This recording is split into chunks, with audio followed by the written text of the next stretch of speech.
Hi, everybody, and welcome to the Kidney Coach YouTube channel. I am naturopath Fiona Chin, co-founder of the Kidney Coach and our supplement range Cargenesis, which is designed for people diagnosed with chronic kidney disease looking for alternatives to support healthy kidney function. And I'm joined again today by one of my favorite guests I love to nerd out with, the lovely Lindsey Zirker. Lindsey is a renal dietitian from Kidney Nutrition Institute over there in the US. Co-author on Springer Nature, and I can't even remember the name of the textbook that we wrote, Lindsey, but something, the integrative something of renal nephrology, blah, blah. But Lindsey is a proper, I'm not allowed to call you a nerd. Are you offended by nerd, Lindsey? Oh no, I fully own that. Yeah, Lindsay's a nerd. Before we hit record, we're like, blah, blah, blah. She was telling me about her love affair with the red blood cell. So before we hit record, there's no one else that I can get on here and talk about all things red blood cells and how cool they are, but Lindsay. So so much, Lindsay. Welcome back to the podcast. Thank you. It's always fun to be on here with you. Yeah, so we're doing a deep dive into probably the most misunderstood maybe mineral when it comes to kidney disease. Maybe potassium, I think, also falls in that one. But the other P, phosphorus, and its role in chronic kidney disease, renal disease, and a whole pile of other things. So I'm just going to hand it across to my brainiac friend here, Lindsay, and let's start. So phosphorus, a mineral. Let's start high level. What is phosphorus? Tell me all about phosphorus, Lindsay. Yes, so phosphorus is a mineral and it is found in a lot of foods, as many people probably know. And it is in the body as well. 80% of phosphorus is stored in the bones and teeth.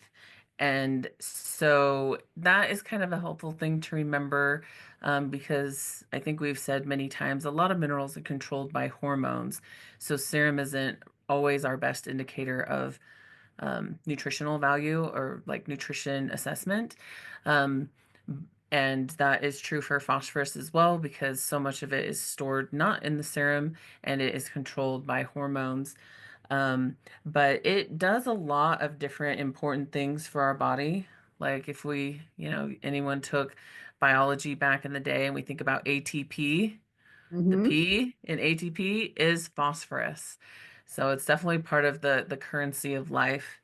Um, but it does a lot of other things. Obviously we know helps with bone and skeletal mineralization, but it also helps with cell signal for different cells in the body. It also helps to regulate red blood cell production in a kind of complicated way. So phosphorus does a lot of different important things, and a lot of times it feels like the enemy in kidney disease. But really, I feel like it's more of it's a pawn in a bigger game that's going on that when we realize that and we can catch it early on, then it won't be so much our enemy. Elaborate on that because I know there are so many pathways related to kidney that phosphorus is a pawn to, it not necessarily controlling. It has a very deep relationship with vitamin D and a few other bits and pieces. So tell me more about that pawn relationship that you're alluding to with phosphorus and the kidneys.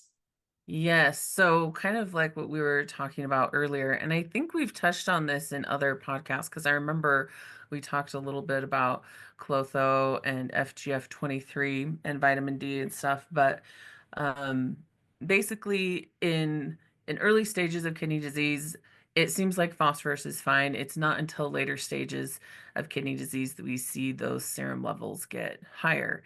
And then even later, we don't see necessarily all the negative potential effects that phosphorus can have when it's high for so long. But um, the different relationships is that vitamin D is kind of the, I don't know, modulating factor that kind of helps keep things um, in a healthy range because when kidney function is compromised, then yes, it is a little bit more difficult for the kidney to totally filter out that phosphorus. And so then that kind of that causes a disruption with parathyroid hormones, because parathyroid hormone's main job is to tell the kidney to get rid of the extra phosphorus. It does other things too, like with calcium. Um, and then as the parathyroid hormone gets higher, then that is influencing other things like FGF23 and Clotho. And I feel like, Fiona, you have a lot more depth on the FGF23 and Clotho piece. So I think I'll let you speak to that piece and we can circle back around with the vitamin D and phosphorus. Yeah, but it's such a dance, isn't it? And it's interesting as we were speaking about Yeah. this before we hit record. And I think what I see really early on, and what I think is one of the biggest pathways in a lot of chronic disease, and then if you happen to have kidneys happen to be your thing, is a vitamin D deficiency.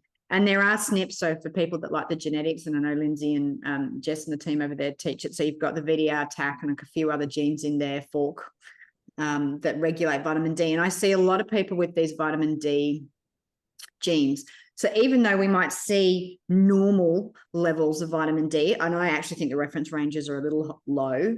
And vitamin D, I think it's also important to know that it's a pro-hormone, right? So vitamin D isn't technically a vitamin, which is what we think of it as pro-hormone.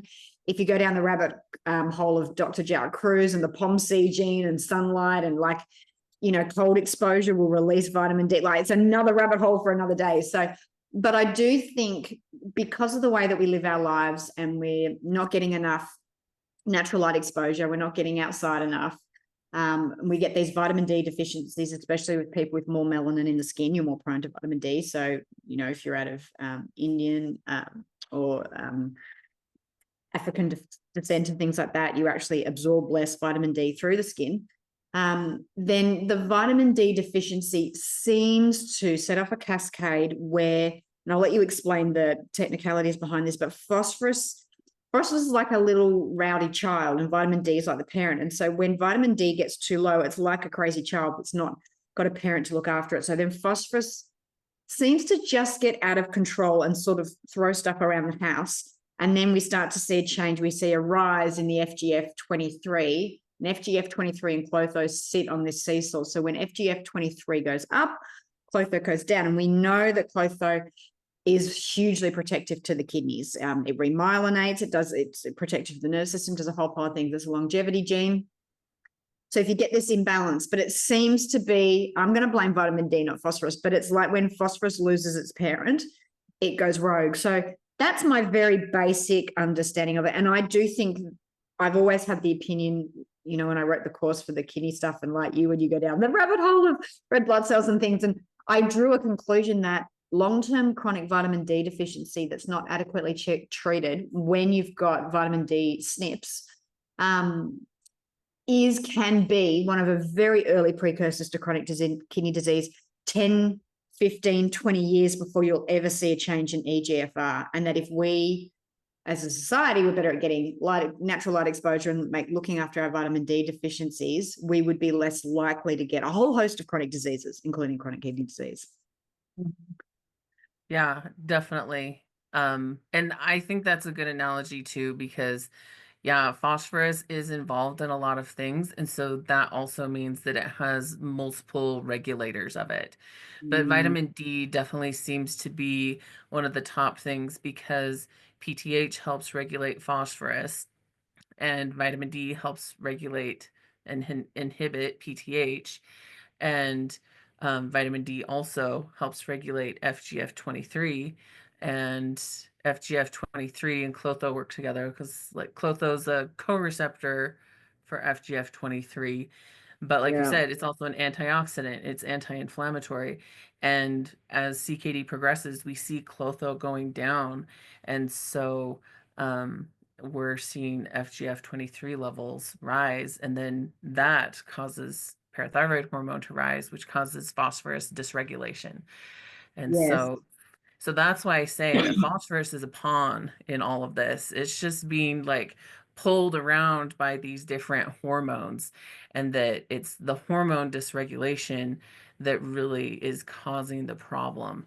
And so I think we'll kind of talk more about interventions and things like that. But like you said, the earlier the interventions we can do, the better. And that best early intervention isn't going to be like reducing phosphorus intake, even from phosphorus additives. It's going to be making sure you have adequate vitamin D levels. And what adequate vitamin D levels is, that's super hard to know right now because they have the letters, the level set at like 30 for here in the US. But Yeah. that's like the borderline. If you're below 30, then you're considered insufficient. Hmm. So if you are like, well, yeah, I want the immune support, I want the cardiovascular benefits, I want the kidney protective benefits, then you don't want to be hovering around 30. I think a lot of people agree that like 60 to 80 is like a more optimal level to see all those more like autocrine benefits along with the endocrine benefits. And especially if you've got a SNP, I'd be Yeah. interested to see your take on this. I think if you've got a SNP and your levels look normal, I just think, yeah, you almost need a much higher, like if I've got a patient, and our reference ranges are different in Australia and Yeah. the UK. So if you're listening, generally we say it was below 50. Some labs will report it below 75 nanomole per milliliter. I don't let any of my patients sit below 100. In fact, if I've got a patient with autoimmunity and Mm. early stages of kidney disease where the parathyroid hormone seems to be okay, then I sit patients right up close to the 200. Toxicity doesn't start till over 400. I've done the Coimbra protocol, which is very high levels of vitamin D. I do think there are some issues. And it's interesting, we get a lot of comments about the very high dosing of vitamin D. And I did go down the rabbit hole, and it is rare, but I have seen patients with vitamin D toxicity. But generally, if you're getting it from sunlight and things like that, you like they did a study on lifesavers in Bondi in Australia who are sitting out in the sun all day, every day, and their vitamin D levels in their blood were sitting at 800 nanomole per meter with no toxicity. I do think when you're supplementing, I do think that's a bit different, especially if you're not putting in cofactors, and because it's a Mm. hormone, there's some issues Yeah. there. But like you, I tend to sit it on the higher level of normal. So most of my patients will sit a good between 150 and 200. You're not in toxicity there, which is well over, the recommended range. So yeah, I agree with that. Yeah, I think that's part of the reason why we keep getting studies back showing there aren't these benefits for vitamin D because Mm, they keep saying, well, they're above 30 and we don't see these benefits. Well, because they're barely sufficient.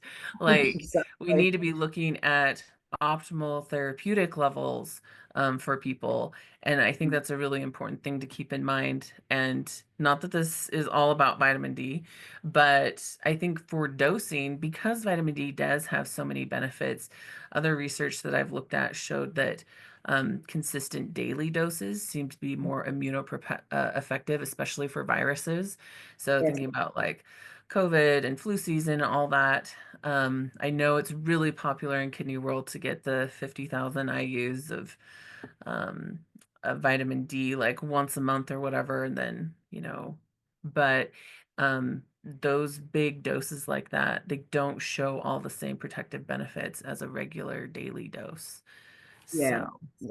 I've seen the same research. Another yeah. really cool research that I saw was the body, so cholesterol, which of course now all the longevity studies are showing, especially LDL cholesterol, that if you've got more of that, you live longer. So the cholesterol stuff has been debunked. And that I think it's LDL, particularly when it's exposed to cold, which is why all the ice bathing and all that stuff's become popular. Your body will release vitamin D stored from fat. And so in winter, because people are like, well, what did people do if they were like in the Inuits or living in Iceland where you've got 6 months of the year with no sunlight and vitamin D? Well, number one, they eat a very high fat diet, like sardines and fish and seal and things like that, and whale. So they're eating a lot of fat. And then they get cold exposure. So the body has a mechanism inside of itself to release vitamin D from the cells, from fat cells, when you get cold exposure, which is why I'm such a huge fan of ice plunging, not for people with chronic kidney disease. Think it is too debilitating for a lot of those people. But if you can get your mechanisms working properly and things like that, and going out for a brisk walk in the cold weather and things like that, you have this own protective mechanism with cholesterol. And I think then again, it's another podcast with vitamin D, but you go down the rabbit hole of statins and people not getting enough fats. And then I think this is part of this whole phosphorus sort of story as well, because we're starving saturated fats, we're starving of vitamin D. Phosphorus isn't really given a chance. Yeah, it really isn't. And I think that it's important to remember with kidney disease that you're a whole person. You're not just kidneys. And Yes. other issues, like health issues that you have, impact your kidneys, and your kidneys are going to impact other areas of your body. And I think when we find things like vitamin D that's so inclusive of so many different things, I feel like that puts it at a really high priority. And since we had our chat about cold releasing vitamin D, I have been taking those cold walks in Idaho here because I definitely need my vitamin D to be released. So, Yeah, that's right. I thought, I'm like, we have spoken about this somewhere in here, haven't we? yeah, we did last time after the thing or before sometime. Yeah, Yeah. right. Interesting. All right. So phosphorus. So let's circle back to our friend phosphorus. So Yes. apart from, so why would you not want low levels in kidney disease? Because I think the general consensus is, well, if you're in end stage kidney disease, just chop out phosphorus, like just take it out. So what are the benefits of phosphorus? Because it obviously does some good things in the body. I know you mentioned some of the things earlier on, but outside of kidney disease, why else would we not want our phosphorus to get too low? So, in other things that I've seen, and I've actually even seen this with kidney patients who had long periods of malnutrition.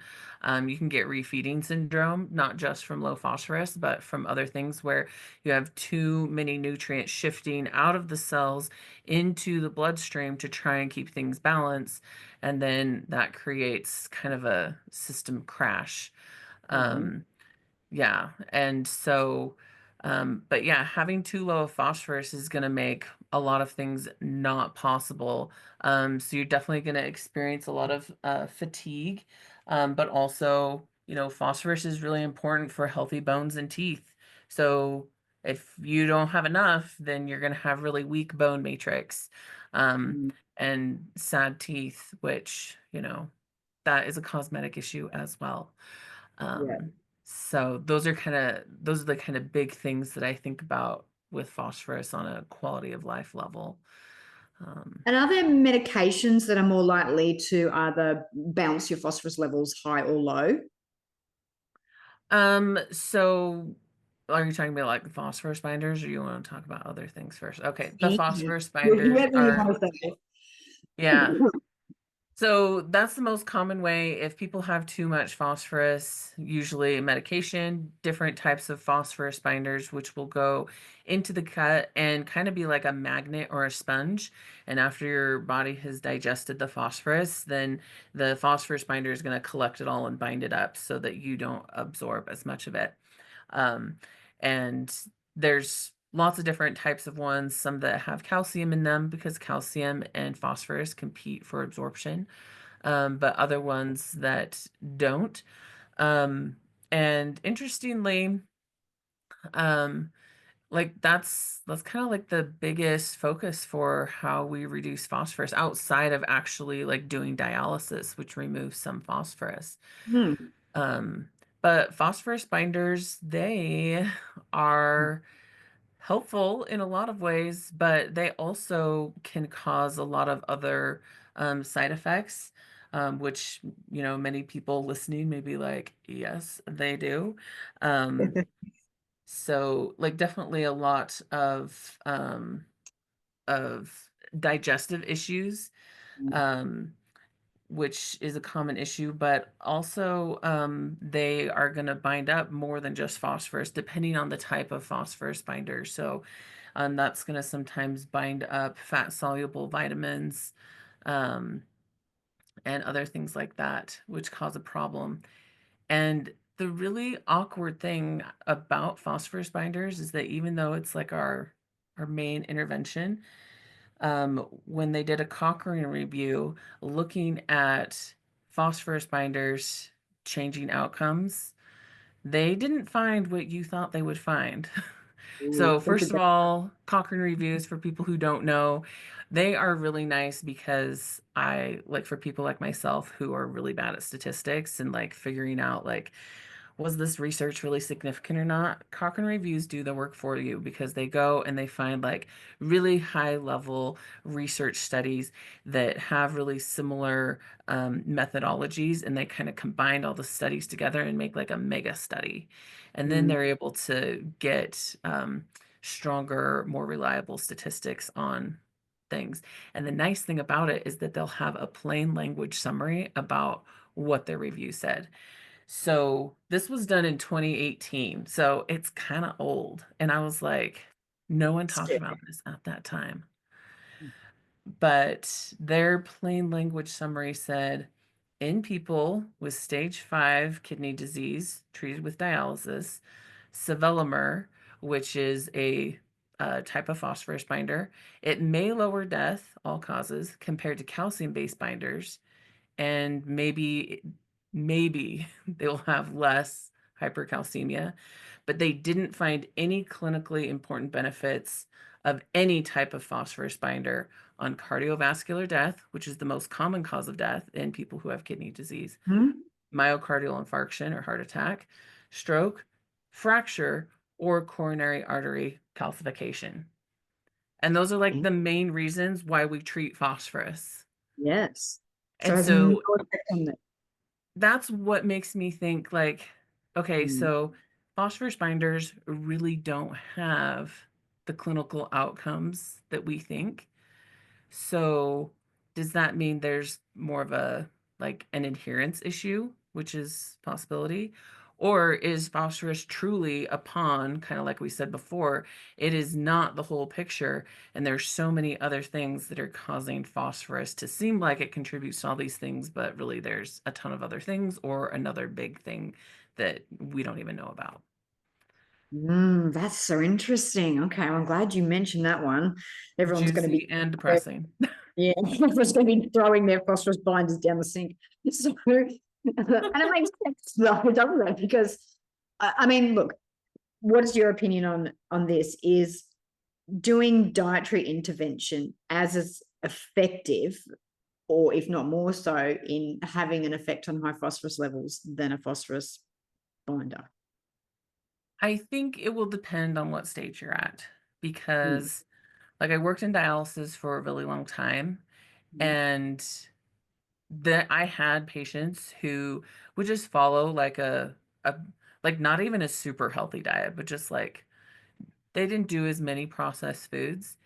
Um, and they had a good amount of residual kidney function left, and they didn't even have to be on phosphorus binders at all. They just came to the dialysis treatments regularly and did their thing. And so I think that one of the things with phosphorus is not downplaying the role of residual function, mm, which makes me think that if you're at the point of dialysis, like you can't do early interventions anymore, but there's still hope because doing different dialysis options can give you better phosphorus control, like peritoneal dialysis because it preserves your residual kidney function better, or doing home hemodialysis because you get dialysis slower, longer, more frequently, then you have better phosphorus control. Hemodialysis is like the worst of the yes, dialysis options for everything, basically. Like 100%. you're gonna have a shorter lifespan, you have less beneficial outcomes, it's tougher on your body, like all the things. And so, like, if you have enough residual kidney function that peritoneal dialysis works for you or home hemodialysis would work for you, and phosphorus is a big struggle, like diet is probably not going to cut it for everyone, but those things can make a big difference Mm, and reduce your need for medication potentially. interesting. Before we go on to foods that are high in phosphorus, what other medications are you flagging in the back of your mind when you have a patient come in and you are worried about phosphorus? Sometimes people have been put on calcitriol or active vitamin D, Mm, and this is typically used when we start to see that parathyroid hormone creep up. And so they'll give vitamin D, active vitamin D, to help push that level back down. And sometimes that's the thing to do. But active vitamin D is also going to increase your absorption of phosphorus as well. And for some people, looking at their vitamin D levels or looking at sources of phosphorus in their diet, especially phosphorus additives, those could be two interventions that would be more effective in the long run because it isn't simultaneously causing a higher phosphorus absorption, and it's getting closer to treating the root issue of why that phosphorus is high in the first place, or Mm. why that PTH is high in the first place, because it's trying to get rid of the extra phosphorus from the diet. So, Yeah, exactly right. So when we're looking at diet, and I know additive versions of phosphorus are the worst. So let's talk about those first, and then we'll go to foods, because I think people are like, oh, well, you have to cut out all these like whole foods and things like that. It's like, no, it's like an additive and so many things. Like, let's start there. So run us through where most people may or may not realize where phosphorus is added to things that we can remove if we've got a phosphorus issue. yes. So there actually has sometimes in nutrition kidney world, it's depressing with the lack of research, but phosphorus and phosphorus additives seem to have a little bit more research than others. And Mhm. they actually did some studies looking at different products and say what percentage of foods in this category have phosphorus additives. And so what they found was over 80% of fast food has phosphorus additives in it. That's a lot. Yeah. So pretty much if you're eating fast food, guaranteed getting phosphorus additives. So if you're thinking, I want to make a relatively simple change or change one thing, figure out how to eat less fast food, and you will cut out potentially 80% of the phosphorus additives you're eating. That's a nice simple one, which people with kidney disease should be doing anyway. So good, tick. Yeah. And yeah, there's multiple benefits there. Um, Mm. Prepared frozen foods, a little over 70% of those foods have Ooh, phosphorus additives. that's high. Yeah. And dry food mixes is just barely, it's at 70% as well of those foods have phosphorus additives. And then packaged meat is like 65%. And then one that surprised me was bread and baked goods. A little less than 60% of those will have phosphorus additives.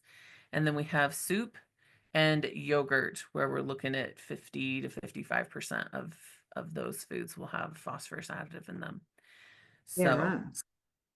so I feel like sometimes it feels I don't know, cumbersome to like be always looking at the ingredients list of everything.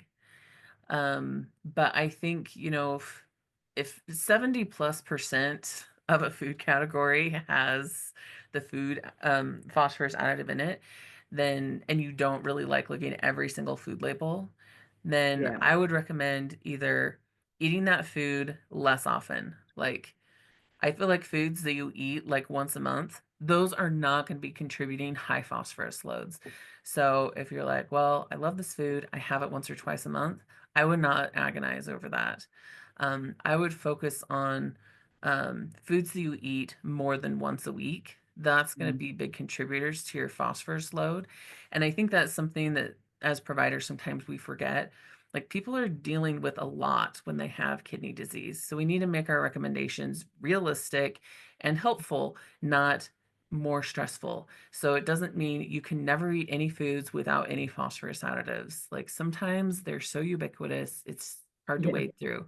So start with foods that you eat more than once a week and foods that are in those high phosphorus additive categories and see if you can swap them out for a whole food or a lot of times a different product, sometimes even in the same product line. Like Mm. with yogurts, I noticed a lot of the plant-based yogurts, if you just choose a different flavor, you will choose one without a phosphorus additive. Really? Is it that simple? It can be that simple. So you just have to look for There's lots of different phosphorus additive names like pyrophosphate, um, sodium biphosphate. They're all phosphoric acid. They all just have that PHOS in them. So if you find that on the Yeah. ingredient list and it's something you eat more than once a week, swap it out for something else. If you don't eat it once a week, then don't worry about it. Worry about something else. And are you as worried? Because I tend to just go phosphorus additives, out we come. And I don't tend to spend too much time unless someone's eating a food that, like you said, every day. What are our normal food sort of that are Yeah. naturally high occurring phosphorus in them? Yeah. So the reason why we care so much about the phosphorus additives is because not only are they 90% absorbed, Mm. but um, they contribute, at least in the US, they contribute to more than a person's estimated phosphorus needs. Yeah. And so that's not counting the naturally occurring phosphorus. And that is up by quite a bit. Like back in the early 90s, phosphorus additives were about 500 milligrams a day, but in 2010, 1,000 milligrams a day. Ooh, so it's doubled. Yeah. Okay. And so that's why the phosphorus additives are a big deal because you think additives are so tiny, like really, but they're seriously adding up. And that was one thing when I was first in um, working in dialysis a long time ago, before 2010. Um, we didn't really know about phosphorus additives, and I had patients that were like, I'm not eating those, stereotypical high phosphorus foods that are whole foods like the nuts and the beans and the seeds and whole grains and stuff like that. And we're just like, oh, and then come to find out, like, oh, well, you have a Coke every single day. And Coke is like liquid phosphorus delight. And so, not to like, call out brands, but yeah. And so phosphorus there's kind of debates on how much phosphorus is absorbed from different food sources, but from plant foods like nuts, beans, seeds, whole grains, anywhere from 10 to 30% absorbed. And that's primarily because of the phytates and oxalates in plant foods. They block phosphorus digestion and absorption. Animal proteins also have phosphorus in them. And so that's a little bit higher absorbed because they don't have the oxalates and phytates in them, like so 40 to 60% absorbed there. So, um, but that's why, like, if someone has a lot of phosphorus additives in their diet, like swapping those foods out for more nutrient dense foods is better. And um, s- then if they're not eating those higher phosphorus foods, then we can take a look at where is naturally occurring phosphorus coming in and is that an issue? Um, because one of the interesting things that I, again, feel like we have to keep in mind, people who have kidney disease don't have lower phosphorus needs. No, very good They point. need just as much phosphorus as other people. And so we definitely want to make sure that we get enough. And so that's why I don't always cut out all phosphorus additives, is because sometimes when we have people on lower protein diets, they're not getting as much phosphorus absorbed. And so sometimes having phosphorus additives in that yogurt or in that plant milk is really helpful because it's giving them that extra phosphorus that they need to meet their basic needs, but also like fortified calcium, potassium, other things that maybe they need. And so phosphorus additives are only conditionally something you need to eliminate, depending on what your needs are. So interesting. And it just brings me back to just the importance of why you need to work with a, renal Yeah. dietitian or a functional doctor or a naturopath, because when it comes to the nuances of these things, you really have to have the nuance of all of that sort of stuff. Yes. So fascinating. So what else do we need to talk about when it comes to phosphorus? Have we not said that phosphorus needs to let us know about itself? So let's see. So thinking about phosphorus interaction with other nutrients and medications and things like that. So niacin is something that has been around for a little while, but hasn't Mhm. really gained a ton of traction. Um, and there are definitely some studies out there that niacin can help inhibit phosphorus absorption and also improve lipid profiles. Um, so there isn't enough research out there that we could across the board make it as a alternative recommendation for other um, phosphorus binders. But I think especially for people who have lipid issues, regular phosphorus binders aren't working for them. It seems like they have subpar niacin levels. I think that that could be a therapy worth considering. Interesting. And you probably know from Jess, there's that practitioner that uses very high dose niacin as a major part of the kidney function protocol. I haven't had the results that he's gotten. I have tried it, but it's interesting whether that is part of that pathway. Yeah, I think that like with anyone, like as we were saying before, we don't really know what biochemical pathways are doing in each individual person. And so that is one reason why I love that we're getting more individualized care available to people. It's, more and more people are able to work one-on-one with trained nephrology providers. We're able to do more genetic testing. We're able to look at people as an individual person and say, based on what I know is going on with you, based on your root causes, based on what, your lifestyle choices are, what you want, this is the intervention that I think would work for you. And so I think niacin definitely falls in that. I haven't had like lots of experience with it either, but I think it's nice to know what's available out there when you come across a person where nothing is working for their phosphorus, then why not try that? Yeah, no, Um, amazing. What else? What else do we need to know, Lindsay? there are lots of different medications that have phosphorus in them. Yes, yes, please tell us about those. Yeah. And so, oh, do I have my list handy? I have the reference here. There are a lot of medications that have phosphorus in them. I think one of them is a blood pressure medication, Mhm. and it just depends on your dose. If you're on a low dose of it, then it's not really going to contain that much phosphorus. It's not going to be a phosphorus burden. But if you're on a higher dose of some of these medications, then it could definitely contribute um, a lot of phosphorus. And especially if you don't have very much residual kidney function, then it could make a big difference in your serum phosphorus levels.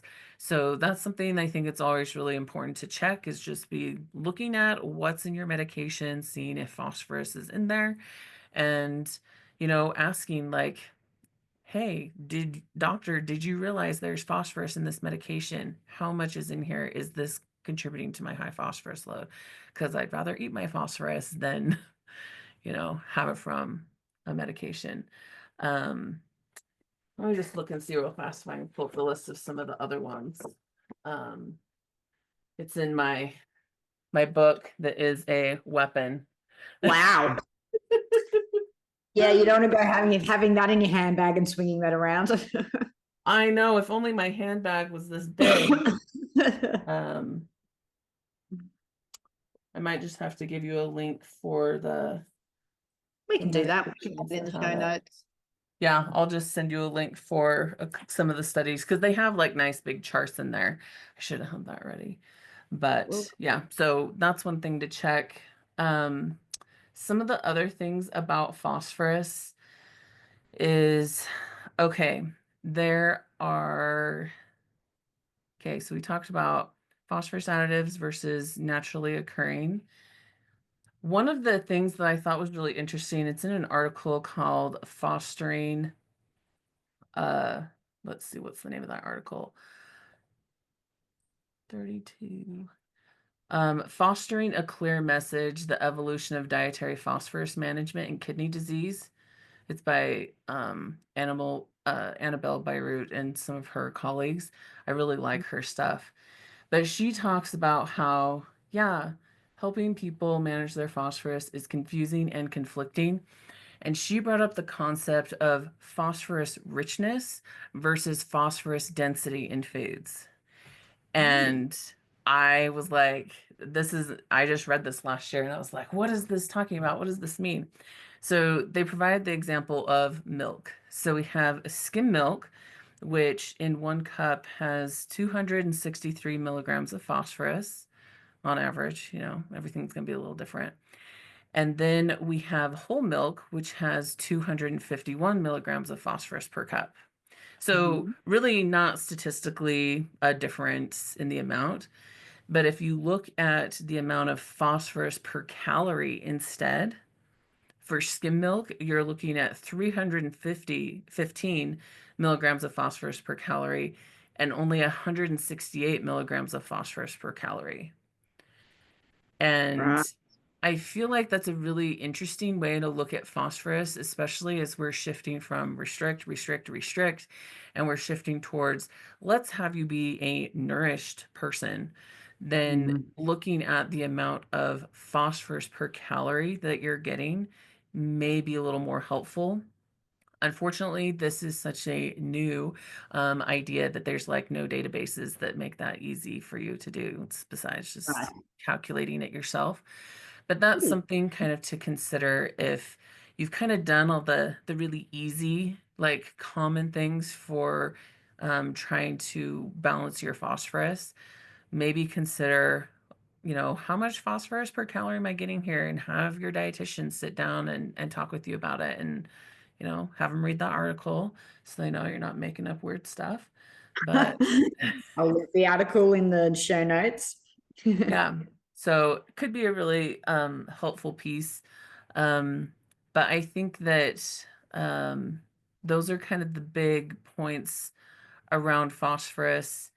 Um, is in the first place looking for early intervention with adequate vitamin D levels, Mhm. preserving renal function, and if you're on dialysis, choosing a dialysis that is going to be more phosphorus supportive, Yeah. um, and then looking at the diet as well.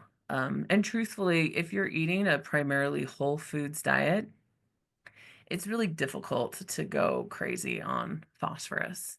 And Yeah. so, yeah, so that's kind of the optimal approaches for phosphorus, I think. Nice. Well, thank you. I always appreciate your wisdom when it comes to all things minerals and hormones, because I know we're doing a hormone. Once we get through all these minerals, I'm going to then pick Lindsay's brain on all the hormones because she does. That's what she just did a chapter on. So, Lindsay, thank you. If you want to work one-on-one with Lindsay, she works with Kidney Nutritional Institute.org. I'll put the link below where you can click on there and find their team. You can do telehealth anywhere in the US and across the world with Lindsay. If you want to know more about what we do, head to www.kidneycoach.com and you will find us on all our socials there as well. Lindsay, thank you again. And we will see you next time. I can't even remember what mineral we said was next. Do we know yet? I don't think we decided yet, so we'll have to think about that one and look it up when we have it done. Chromium. Haven't done too much research on that, so we could definitely dig into it. Cool. All right. Well, thanks again. And everybody, thank you for being part of our community. We look forward to seeing you next time. Bye. Bye.